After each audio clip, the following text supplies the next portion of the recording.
interesting moment happened in the debate last night with Michael Bloomberg. So he kind of... Interesting. I guess that's a good word for it. He was honest for a few seconds here. I'll run the clip, and I just want to let you guys know, or I want you guys to let me know if you hear anything that stands out as bizarre in this clip. So anything that might be 21 of those were people that I spent $100 million to help elect.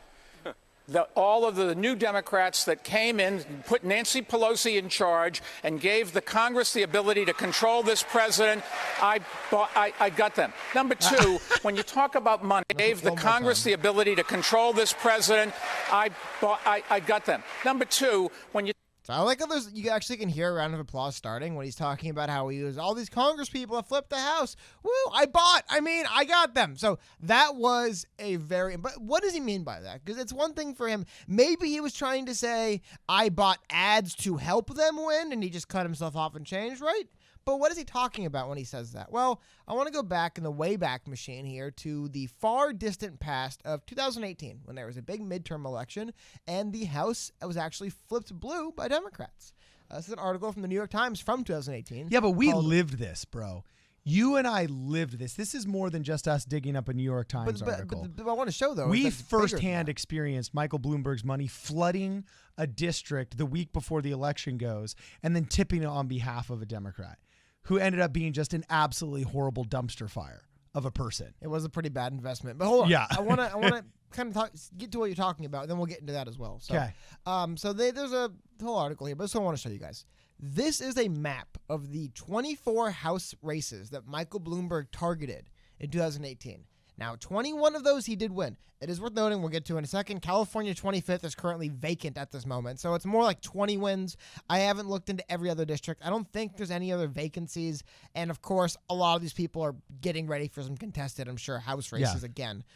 They go on to mention was it 48th? One of those other seats in California he flipped was a 15-year incumbent. Like, this wasn't just some random guy who got out of here.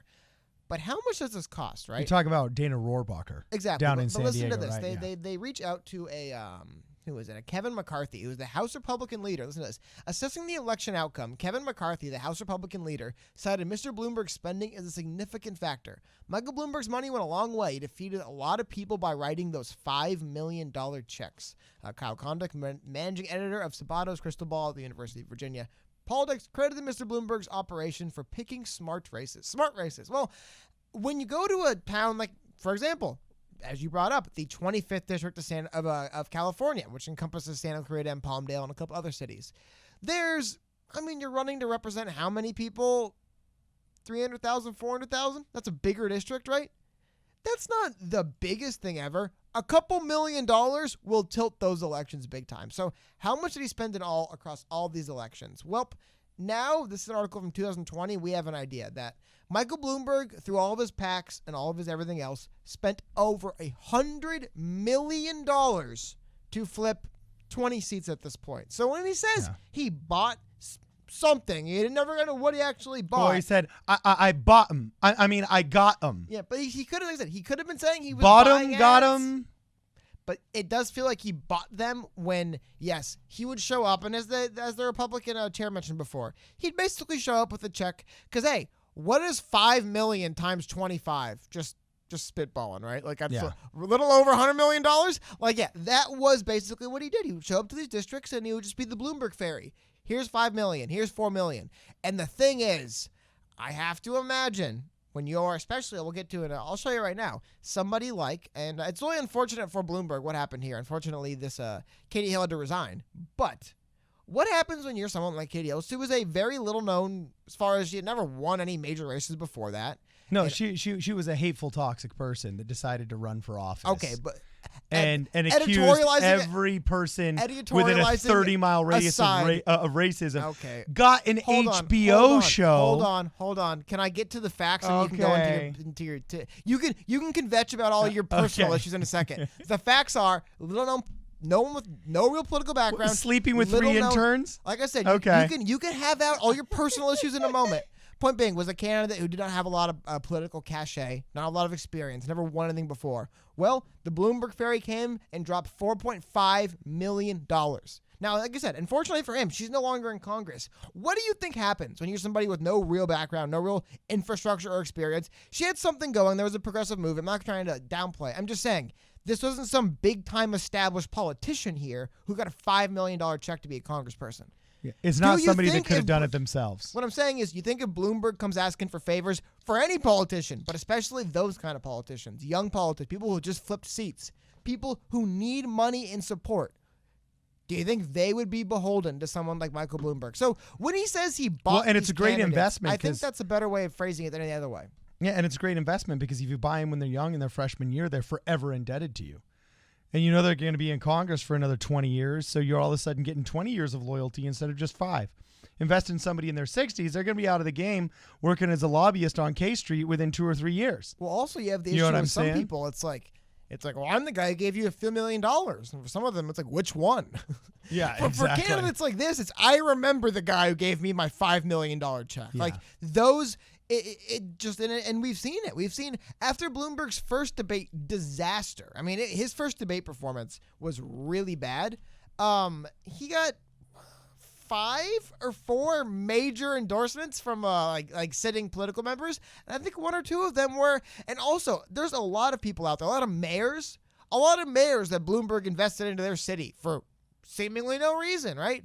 Hey, $2 million in investment in your city because I'm Michael Bloomberg, and all of a sudden they endorse him for president. He's been buying these people all around the place. But I thought the quote I really liked was this one right here, was the fact that he has defeated a lot of people by writing those $5 million checks. I mean, that's basically what happened. I showed you guys in our very own district. He showed up, wrote a check for about $4.5 million, ran a bunch of ads on the behalf, and gave some to the candidate, and she won. And when you're a young freshman senator or congressperson, you probably remember who put you there. So it's why he almost said he bought them, because he kind of did. I mean, Yeah. I think, like I said, I mean, what else? What other word would you use for it though? Like, I mean, bankrolled, funded, which means bought. well, the synonyms, right? Like, Yeah, I mean, can get if the escrow source. funds on your house, it means you bought your house. If escrow funds on your house, you bought your house. Yeah. So if you bankroll a corrupt cop because you're Al Capone, you bought a corrupt cop. Like there's no other term for the purchase of loyalty and an individual, you know what I'm saying, than bought. Well, yeah, That's it. There's other words we could use. Bot's a good one.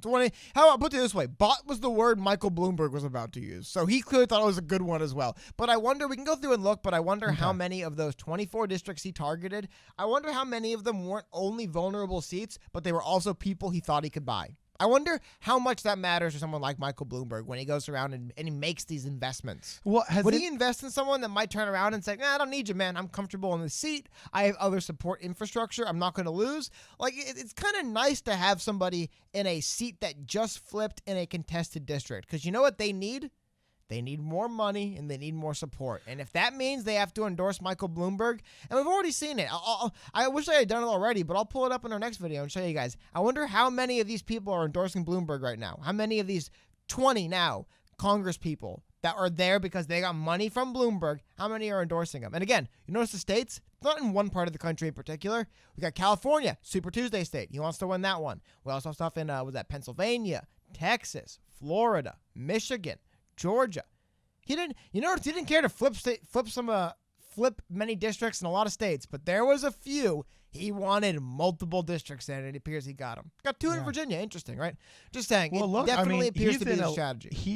He's in a lot of very important swing states too. Yeah. I mean, he's buying loyalty in Minnesota, in Michigan, in Illinois. Or is that Ohio? I can't see. It's a little bit small. But, I mean, there's Virginia, Pennsylvania. Pennsylvania is a big swing state. New Jersey's not a swing state, but Florida, heck yeah. And even though he lost a little bit of the race there, he's got loyalty in the infrastructure. And then also, you got to be in with the California and the northeastern seaboard because that's just plain old. And he also targeted Los Angeles big time as well, which have any of them been as bad, like caught just abusing drugs and being drunk all day and every minute of Congress like Katie Hill was? Have any of them been flops that might actually have blown up in his face a little bit? Because I don't really feel like there's too much connection with the average person between Bloomberg's money and Katie Hill's absolute just like Because there is no connection. toxic mess. There's no connection. He hired 21 people, and one of them was a bad employee.